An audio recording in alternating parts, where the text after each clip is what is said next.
Welcome to the San Clemente Podcast, the only local podcast in the best beach town in the world. We're here to bring you weekly episodes highlighting everything from sports, culture, entertainment, politics, and everything else this beach town has to offer. Welcome back to the San Clemente Podcast. I'm your host, Jeff Moore. Co-host Brian De La Puente and I are back for round two. We don't need to dive in too much on how round one was botched, but we did botch it, so I think it worked out for the better. Charbel Hayek, owner, operator of ILYA, Sanjay Patel, welcome to the podcast. Thank you. Good to be here. Thank you guys for having us. Good Welcome to be back. You know what? I'll own it, Jeff. Oh, you will? You're going to take one? Yeah, I appreciate you not throwing me under the bus. Whose fault was it? It was my fault. Some of the wires were crossed up, and That's fine. that's what I'm going to go with. But We had so much fun. It's good to be back. So yes, it's good to see you now. You guys are the voice of San Clemente, so we're here to touch more into that. Yes, 100%. Well, let's jump into it. Chef, where did Chef Charbel start? Like, where did that love for food, love for cooking, where did that all start? Born and raised in Lebanon. Okay. I come from a very humble family. We're very family oriented, and my mom at that time used to be a private chef. So you can say I grew up in a house where there is always good food around. And I was very bad at school, and I hated school so bad. So I wanted an escape. And I always found myself around in the kitchen with my mom, trying to learn something and more to get away from studying and from school. And I fell in love, and at age 13, I told my dad, I think this is what I want to do. And he was just straightforward. He's like, if you really think you want to be a chef, just go all the way. Just don't half-ass it, you know? Yeah. If you want to do something, focus on it, and you can be somebody. And I left Lebanon when I was 18. I went to France for 2 years, and then from France to here. And France was school. Yeah, France was school. France was culinary school. Yeah, I went to school just to get the visa, but I think the better experience is always working in the kitchen and around good chefs. Yeah. And and we got our green card here, so that was a good opportunity. We ended up moving here, working around more great chefs. And So when you talk as mom as your kind of foundational chef, what was her kitchen like? Was she strict? Was she like you see on all those shows and stuff? full of love, especially when she cooked at home. You know, like only great memories. And she used to be a private chef, so I never saw her cooking at her job, because that's her work. But she always cooked at home. Yeah, and there's always like amazing smell and Lebanese food. everything. Not only Lebanese food. She's a great cook. And yes, till today, I mean, there's stuff she make is better than me, and there is no recipe, just love, man. That's what makes it special, I think. So then you go to school, and then you come to the States. Yes. So when you get to America, where do we land? Where, like, In San Bernardino, my uncle lived there. And I know nothing about like California or America, and I just Googled the best Michelin star restaurant around. And Millie's pop up in Santa Monica. It's like 100 miles away. Yeah. Like that's where I want to work. And because my philosophy always been the same. If you want to be great, go find a great chef or a great mentor and just work next to him. So you're going San Bernardino to Santa Monica? Yes. So before I got that job, I wanted money, so we found like a butcher shop, my brother and I. So we worked there for like 6 months. Yeah. In Granada Hills. And did you have any butcher skills before that job? yeah, I love butchering. I mean, for me, it's like how we say it, therapy. You know, when you like cleaning meat and cleaning fish, it just takes you in a different zone. So I never minded that job. Right. And I wanted money, so we found a butcher shop in Granada Hills, and I started working there. We slept in the warehouse for like 6 months, and in that period, I was applying for different jobs, and I got the job at Millie's. Okay. So wait, hold on. So go back. You guys were sleeping at the yes, almost homeless. I think the owner of the butcher shop knew we live in San Bernardino, and he's like, you guys cannot drive every day. Right. I'm That's like, too no. much. He's like, come, we have a warehouse. Just Wow. get a bed, and Yeah. that's what we did. And I was young. I mean, Sure. It's a great experience. For sure. I would never change anything. Right. And Charbel, this is you and your family? Me and my brother. You and your brother. Yeah, my family used to live in San Bernardino. Mhm. Okay. And then, yeah, it was great. Just time flies. Sure. Especially when you're working 12, 16 hours a Okay. day. So you find this job in Santa Monica Yes. with the great chef. Yes. And what does that day to day look like? I don't really know. Can you describe the structure of a kitchen at a restaurant like that? Like chef, sous chef, yeah, it's cook. I don't very even know. intimidating. Okay. It's Yeah. So very intimidating, and you have to push. You have only 2 hours and a half to be ready in the station. I used to work in the veg station first, and it's just very fast, and the chef is very intense. Yeah. And I mean, especially when you're charging the guest $200 per person, right. there is no room for mistake. Right. You know, and that's what make our job a bit more intense than other jobs is. High expectations. High yeah. expectation, and you have no time to react. Like I tell that my team right now, like one mistake can ruin the whole experience. And it's not like we're in different business where you can wait 30 minutes or an hour to fix something. Right. Just right now. You have one shot. But that was a great experience, and it taught me how to push, to get better, and there's always a competition around between cooks, you know. Okay. Who has the best knife and who chop faster, Sure. who's more clean, and that's great. So in that kitchen, how many people are in that kitchen? How many A lot. cooks? How many chefs? Or one chef? 3 chefs and like 12 cooks, Okay. and It's a big operation. big operation And you were specific to a station. Yeah, You I was were responsible for what? for veg station. I started, and then we moved to meat station, and Is there a hierarchy within those stations? yeah, for sure. Oh yeah. Yeah. Usually you Interesting. start. It's like a whole dynamic in there. Yeah, usually you start at salad, soup, fish, veg, meat. Okay. For whatever reason, they put me veg immediately, Okay. and I did a great job. I switched to meat right away. So yeah, and that was great. I enjoyed every moment. I used to make $13 an hour, Yeah. and I just didn't care. I swear, like my paycheck was like $800 every 2 weeks. Yeah. And I was like so happy. I'm like, I don't Right. care about it. I'm just learning. I want to get better. And right now, cooks make 24 and they complain. I'm Yeah. like, guys, You don't know. yeah, I guess inflation play a big role, Sure. but still. Yeah, and then I think the breaking point were Top Chef. When I went Okay. to Top Chef, Yeah. and that Talk was about that. What was that experience like? it's great. Personally. So I like just to competition. fill everybody in, Yes. Top Chef, you won Top Chef Mina, in that Middle Eastern, yes, and North Africa. North Africa Top Chef. What year was that? 2021. Okay. Yeah, So talk about that process. How did you get on? You were one of the younger chefs on it. the youngest. Youngest. Yeah, and just the opportunity came to me. To be honest, I didn't apply, and some chef found me on Instagram, find my profile, and he linked me to the production team and said, Right. check him out. When I get the email, I'm like, I'll do it. I'll do Yeah. anything. Like I have nothing to lose. Exactly. Like, Where were was you? that? Yeah. Where were you working in 2021 when this opportunity arose? actually, it was 2020, right before COVID, and the competition got postponed to 2021. I was a sous chef at the Line Hotel in Cape Town, in Okay. downtown LA. Okay. Yeah, and I went there. Where was that shot?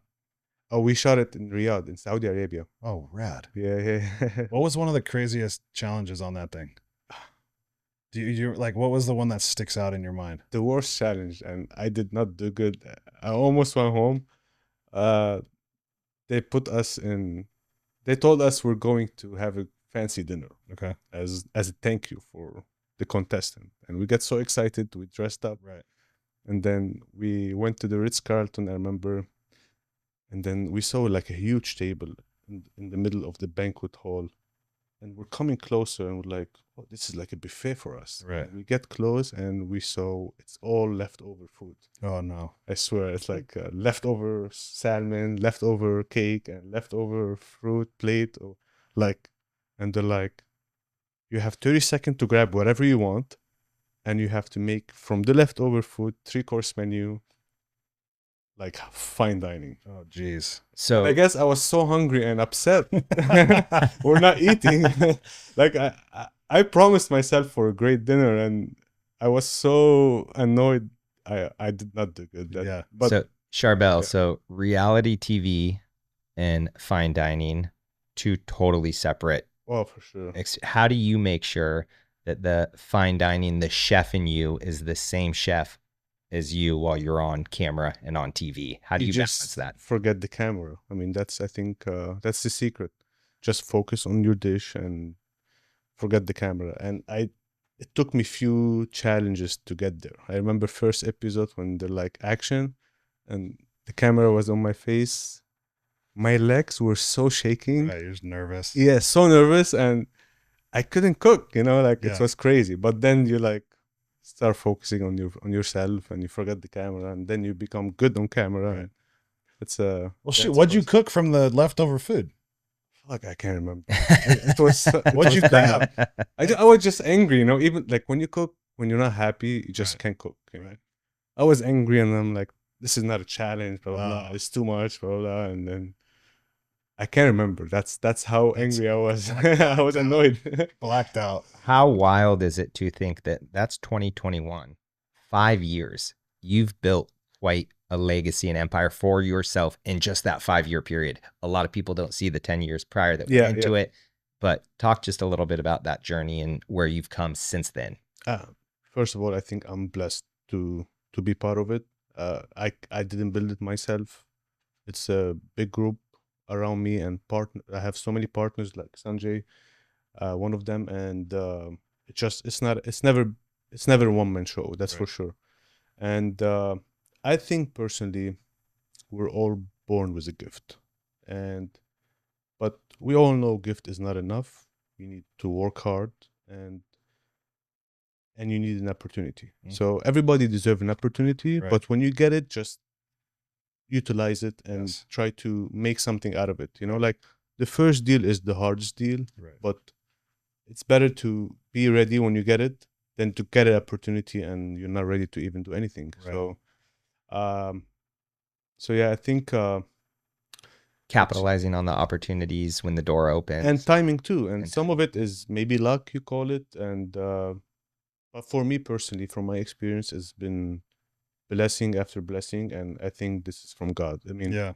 it gotta be, it's 100%. I've been able to do in last 5 years, maybe other people cannot do in 15 years. And I know I'm so fragile as a human being that I know it's not me, Right. It's there is a purpose, and I think it's been it's meant to happen, Right. and they say the door that's meant to be open, no one can close, and same thing, that the door is closed, sometimes you cannot open. You just Right. have to go with life.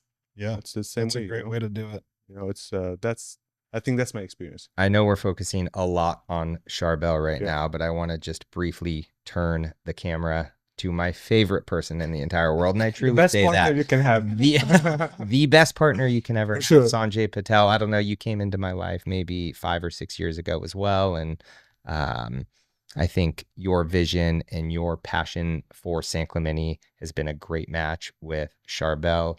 So just talk to us a little bit about why San Clemente and just your love for the city. Yeah, it's interesting. Similar to Charbel, I came to town in March of 2020.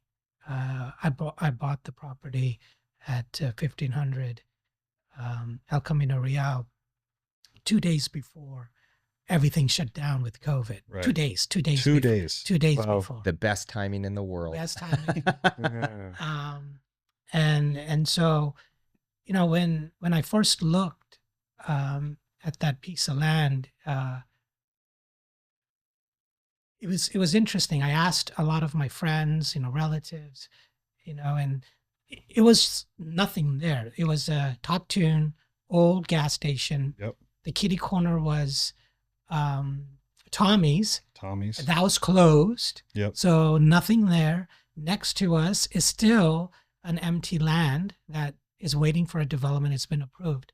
But for some reason, and I was going through something at that time as well, where as a developer, as a Christian developer, I was asking myself, why am I doing these things? What's the purpose, right? What's the intent? And I just didn't see dirt in a building at the end. I mean, I saw an opportunity to do something good for the community, right? And I was just thinking about how the gospel that has transformed my heart and my life, how can that transform my business and as a developer?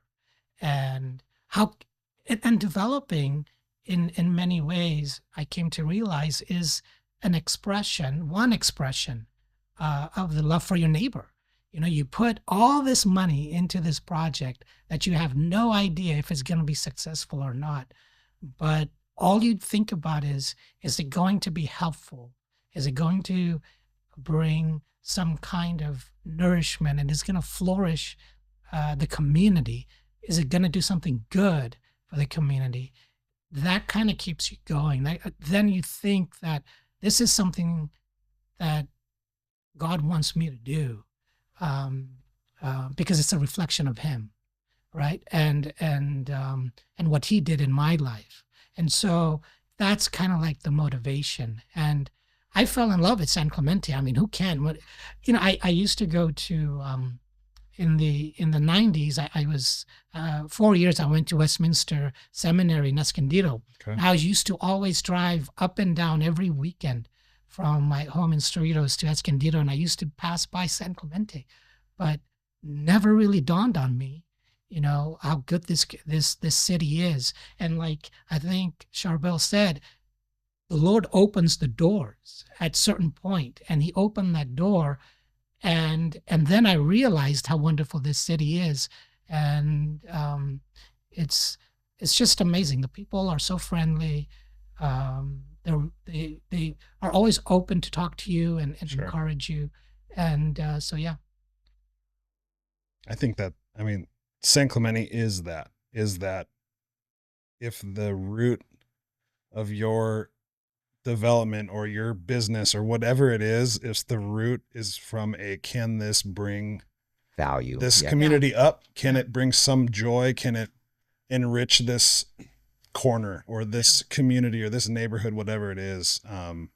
They really get behind. And you hit on something that I think a lot of people don't pay attention to, is you are taking a serious financial risk Oh, for sure. at purchasing a property. You don't get immediate payback. You're probably not going to get paid back for 10 years. Yeah. And so for anybody not to have that support and advocation for a new project in town Yeah. is besides me. That being said, I do think that San Clemente has gotten behind ILYA Yeah. as they should. It's a beautiful restaurant. We didn't have anything remotely close to it, and all the feedback I've gotten has been ultra positive. Of course, we talked a little bit about, just negative reviews in general. You're Yeah. always going to get that, right? With any establishment or business.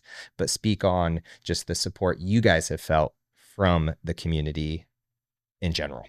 I mean, it's been great. I think from day one till now, we have every week repeatable customers. And I even told my team, every customer who come back, mark it.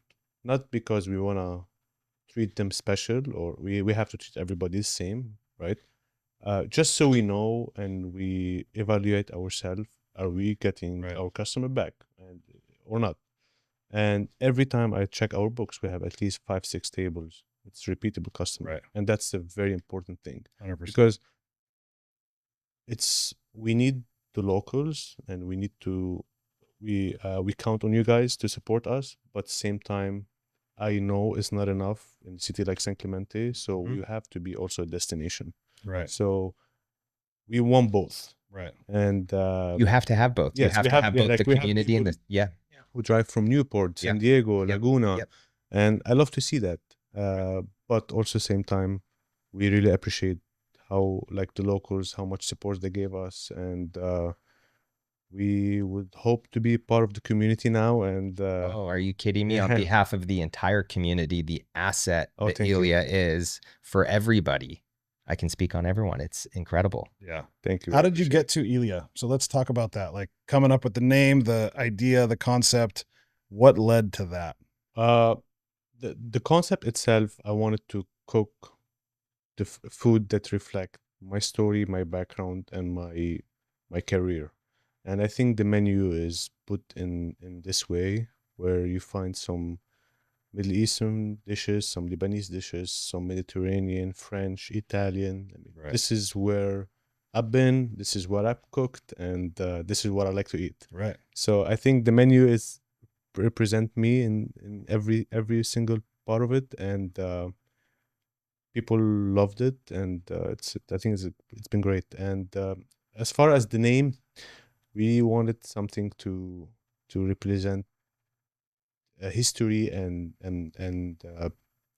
Greek, like olive tree. So Ilia is mean olive tree. Okay. So Ilia is It's a beautiful name. the take on it, I Yeah. guess. And yeah, I think people loved it now. Yeah. And I know we're Yeah. talking a lot about ILYA. However, you also have Lady Hawk, right. which was named the #1 best restaurant in all of Los Angeles. Yeah, Uh, one of them. Yeah. After that came Laya, Yeah. and now ILYA, all under the age of what, 30? 29. 29 years old. 29. Does Something that like that, yeah. excite you? Does that keep you up at night? And yeah, talk to us a little bit about that pressure. You know, again, I'm very blessed, but it keep me up at night, and it excites me that there is more opportunity as well. If you can, I think having one or three or five, in the end of the day, it's same job. Like, it takes same effort, and it gave me a responsibility as well, because you have investment behind you, you have partners who took risk on you. Right. So it puts you in a position where you cannot chill. You have to Right. always try harder and keep pushing and get better and keep the ball rolling Right. and make money for your investors. And So how much now that just like managing multiple restaurants, how do you, ILYA is Chef Charbel's, it is you. yeah, How do you maintain that quality if you're not there cooking every night? it's a system. You gotta have a system, and you gotta have a good team. And that starts before the doors are open. Oh, for sure. And every day. I mean, but the challenge in restaurant business is you never get there. Right. You know, you never create a system where it's bulletproof. Every day is a new day. Right. And there is a huge difference between service and hospitality. Mhm. Service, you can go to fast food and get a service. You order, you get the food, and you eat it.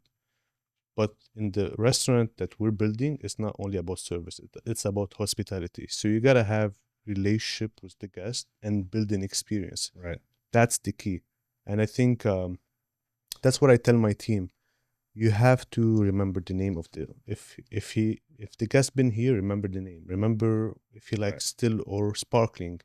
Try to make his evening special, because Right. everybody who come to our restaurant is coming for a special occasion, or trying to get away, or trying to get a good experience, to just have fun, you know? Right. And they're trusting you and giving Yes, you that. yes. And how can you justify $100 per person when you don't create an experience? Right. So hospitality is the most important thing in our business, because you have to be like welcoming. Sure. And I don't have, like, I tell my team, I don't have to be there to create that. Every single one of us is part of it, Right. from the host to the valet.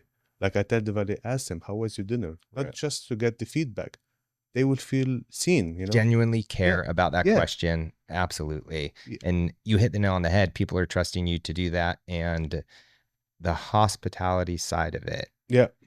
One of the reasons I think you're so great at what you do is because you have a team on the high level Boulevard Hospitality Group. Yeah. You've got your team from the hostess to the back of the house, and you're able to bring all of these people together to deliver a great experience. And I think I just want to pay that compliment to you. Thank that you do you. a very good job at that. And I think technology today helps Oh, for with sure. that quality control. Gotcha. You know, we were just talking last week how we want to install cameras on the cook line so that when the dish is prepared and it's placed under the cook line, the camera is actually analyzing Interesting. that The dish. plate, Yeah. the dish, Yeah. and how's the presentation? Was it different Yeah. than the last one Gotcha. from the first time? Yeah. And he can, as a chef, he can be at home or wherever he is in Miami at his other restaurant and be looking at that and say, hey, chef, you know, this dish wasn't on par with Right. what our expectations ought to be. That's incredible. Yeah. And I think the food, of course, is one thing, but you can have mediocre, Yeah. good food if you have the best hospitality and you Yeah. take great care of your guest. They're gonna walk out of there so happy. Yeah. You guys hit on both, but the Yeah. hospitality side, I love. I think we built so much hype around the opening that now the guests come with very high expectation. Yeah. So we cannot serve mediocre food or mediocre experience. I think the expectation is so high that people expect 9 out of 10. Yes. We can never be 10, we can never be perfect, but that's the beauty about what we're trying to do is every day is a new day. And I mean, I'll be sitting at home at 11 p.m. and I'm looking at the camera about like, and I don't want to sound like a freak, but Sure. I will zoom in on a table, see if they finished the plate, and and Sure. You care that do much, it because though. Yeah, I care, yeah. you know. Or I will zoom in and see if the napkin or the linen is not folded perfectly. I call the manager. I'm like, check on table Yeah. 400. This is how much it takes to have something keep going every single Right. day, and you're only as good as your last dish. Right. You're only as good as your last service. You can have the best service on Saturday.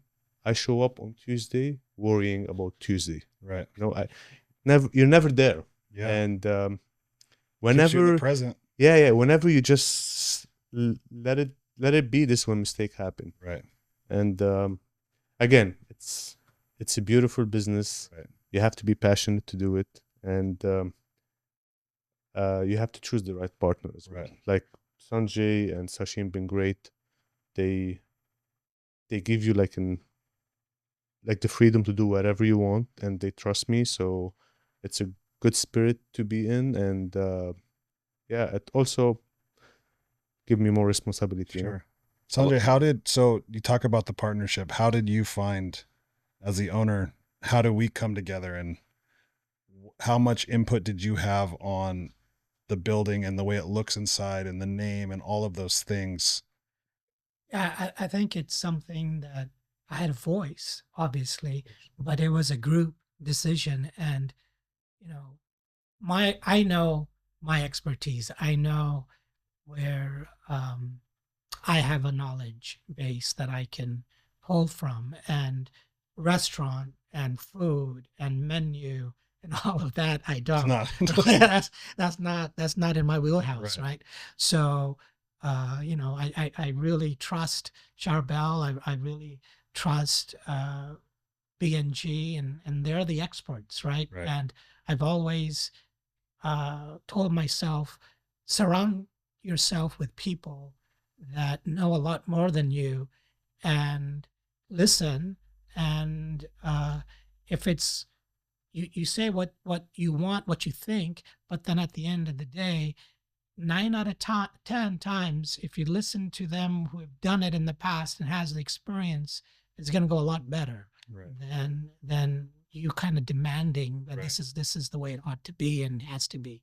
So it's a collaboration. It's together, I think, as a team, and just being surrounded by a good team, and not only management and chef and owners, but our team, even back of the house, front of the house at ILYA, is just amazing. You know, they are all come in very happy and excited, and they want to be there. They want to serve the community, and these are local kids, local Sure. Residents, And that are residents. absolutely. Residents that Yep. that when their parents come in or their uncles come in or their friends come in, and they go, "Oh, what you doing here? Oh, I work here," and things like that. And so it's just an awesome feeling when you're there and you see all of that, and you're just like, man, it just makes everything so real and so vital and so alive that it's just a blessing.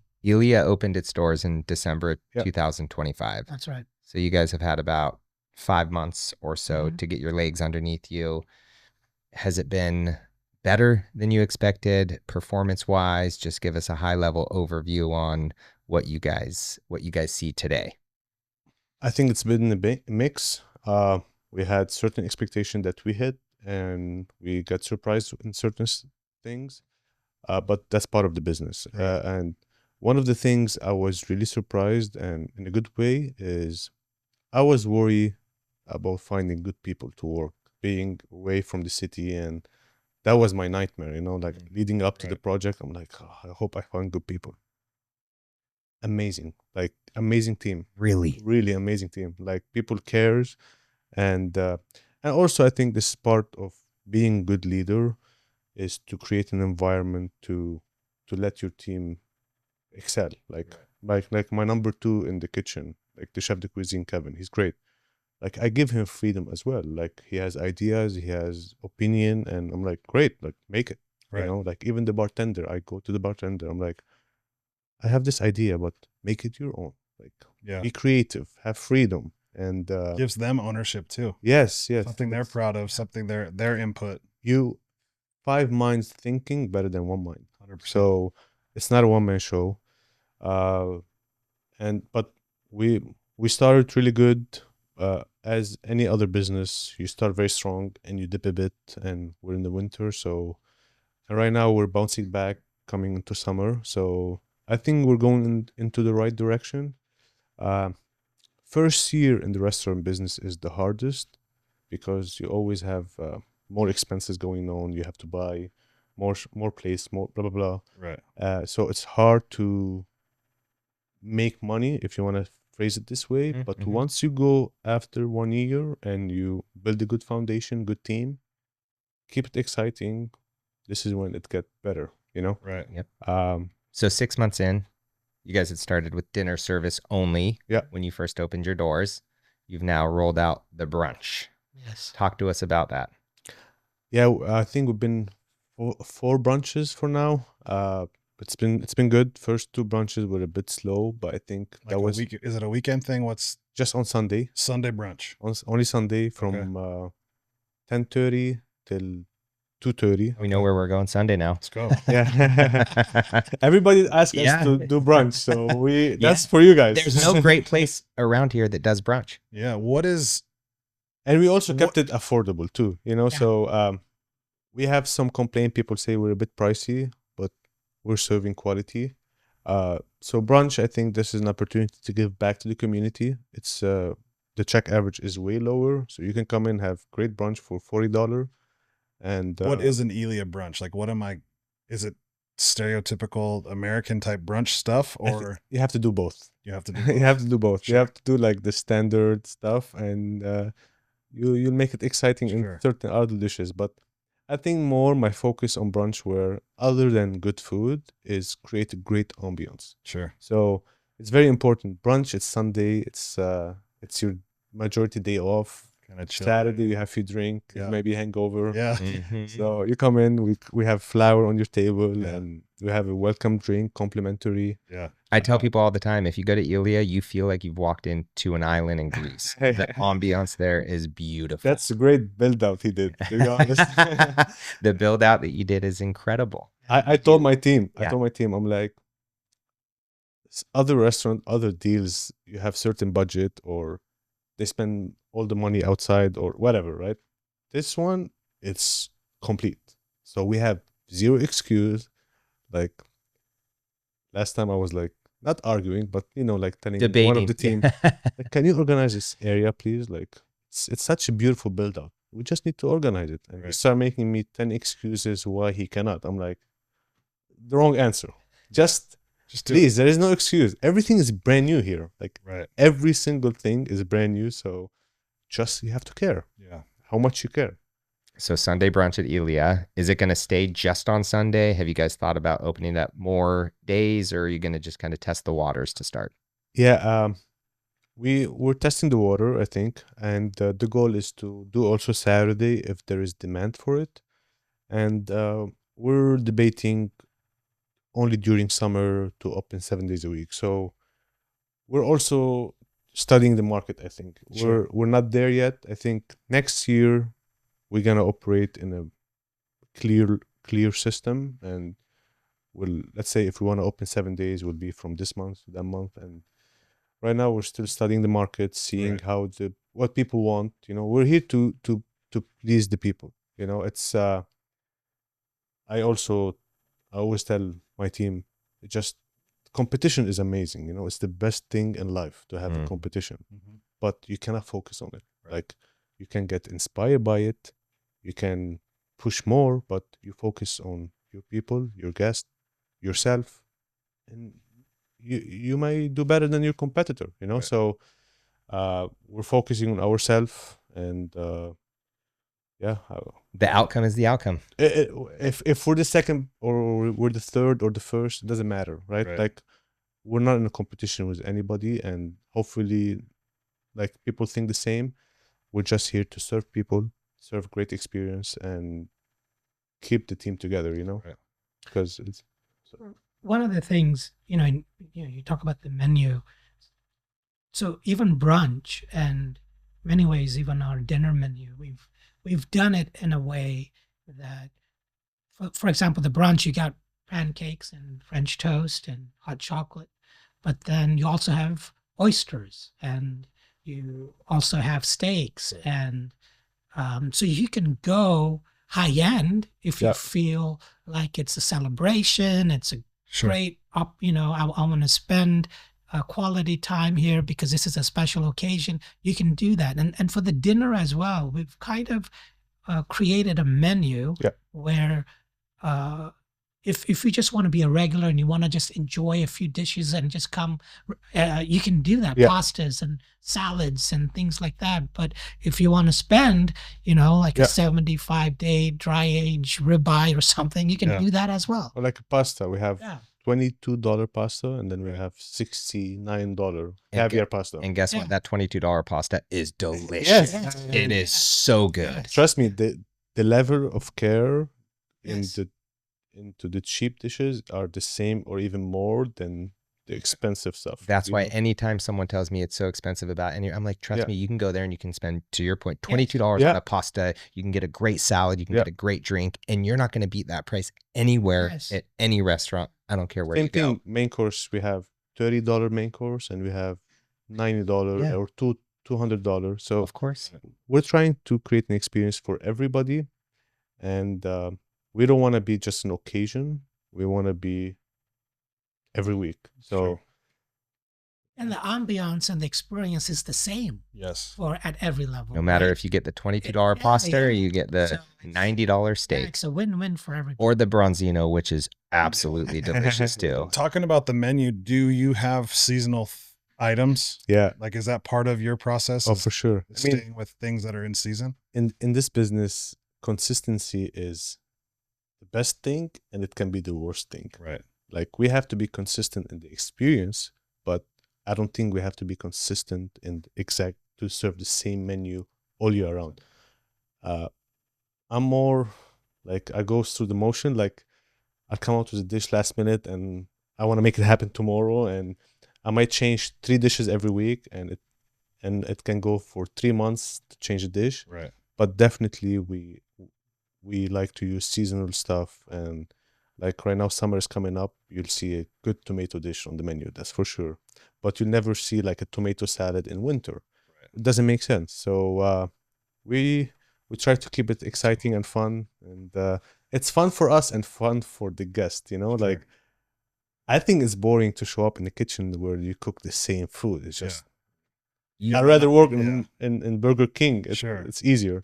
Get monotonous and, Yep. and redundant. Yeah, like I even tell like cooks, like the young cooks, you have a good idea, make it, present it to me. Right. And that put them in a situation where like, oh shit, the chef is Right. he might put the dish. And Right. sometimes if the dish is good, I'll put it on the menu. Right. And if it doesn't need anything, I don't touch it. Right. It's not like I gotta change it just to change it. Yeah. And I just go back. You guys know my experience is all through football, yeah. where team and chemistry and all those things are so important with the actual like physical product that you put on the field. It's the same thing. Like you're putting together a team, you're listening to your cook, you're listening to the input from the front, from the back. Yep. It's this culture that you're creating, and that is the ultimate driver for success. Yep. So it really, it's fun. This podcast is rad because it doesn't really matter if it's the restaurant industry Yep. or you're running a company. It's the team. It's who you're surrounding yourself with. Or you're playing pro sports. It's all relative. Yep.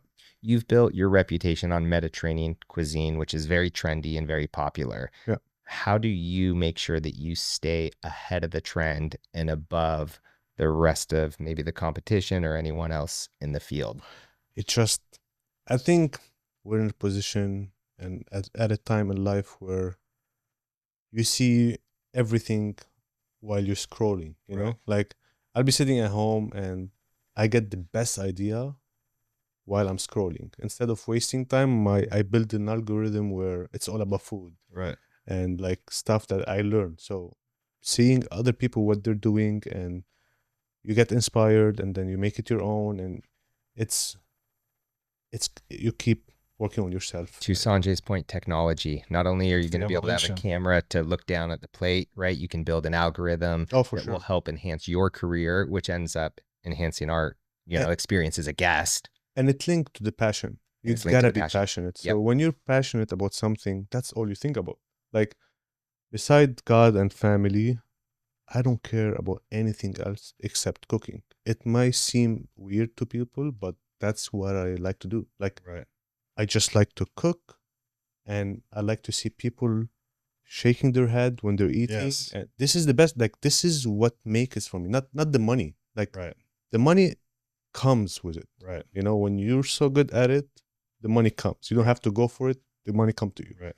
But just the passion, you know, it's also surround yourself with passionate people. Like, one bad hire can set you back 6 months. Mm-hmm. One good hire in your team can push you, give you 6 months ahead. Right. So I have great team, and especially in the kitchen, like when I go out with the chefs, all we talk about is food, new idea, new dish.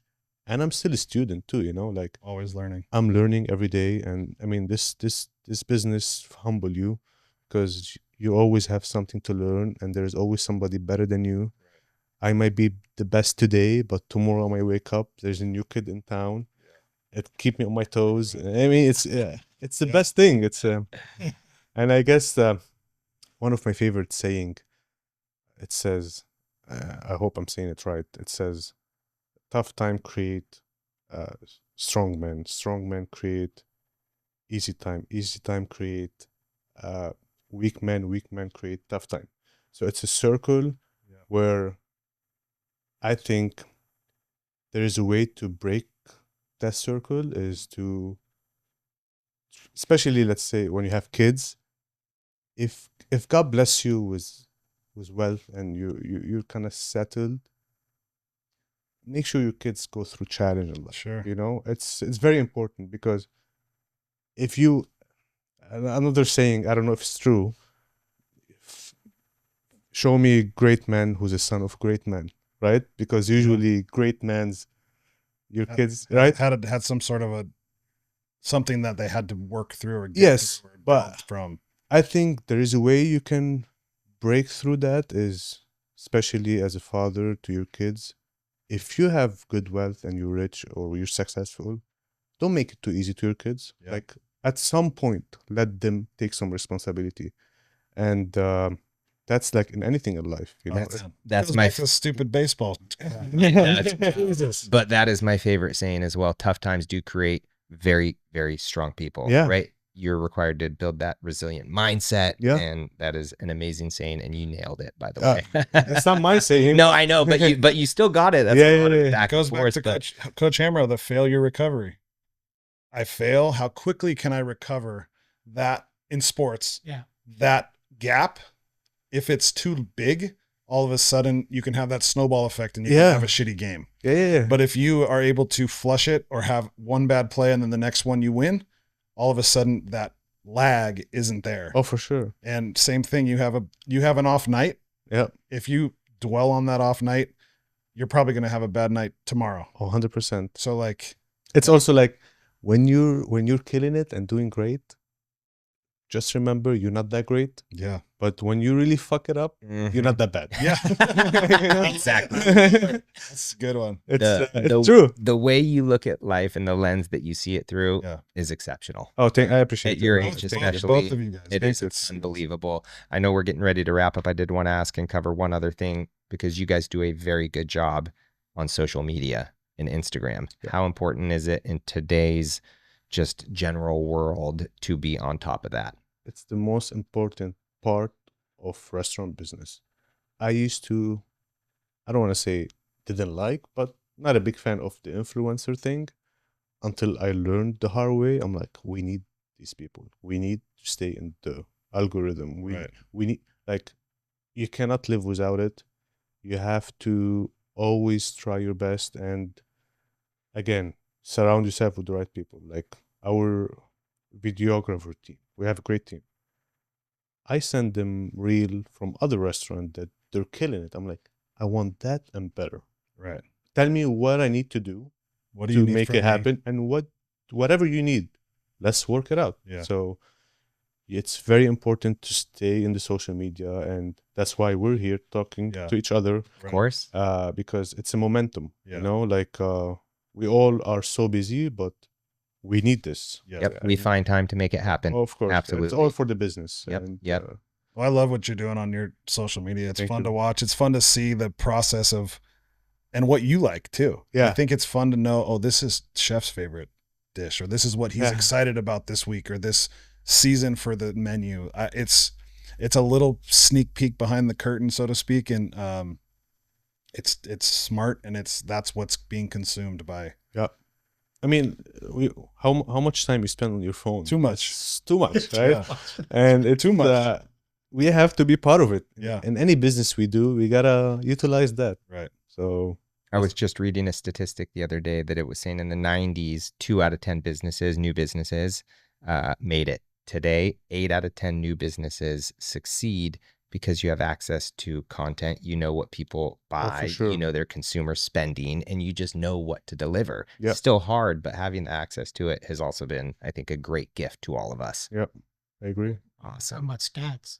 This might be off the wall, but the stat that everyone always told me was never get into the restaurant business. 9 out of 10 fail. Yeah. Yes, That's the stat. Yeah. it is. A friend of mine went to a bank to get a loan for a Quiznos, and this guy's a millionaire. He probably had $4 or $5 million just sitting in the bank. Yeah. But they go, no, we can't give you $200,000 because 9 out of 10 fail. Yeah. Banks said no thanks. Yeah. And now we're in the restaurant business. And you guys will be the 1 out of 10 that absolutely succeed. So make sure you go and support Ilia. Do yourself a favor. The restaurant itself is beautiful. The food is outstanding. The service is spectacular. So go to Ilia, Charbel Hayek, Sanjay Patel. Thank you so much. It's been a pleasure. Thank you guys for having us. Yep, absolutely.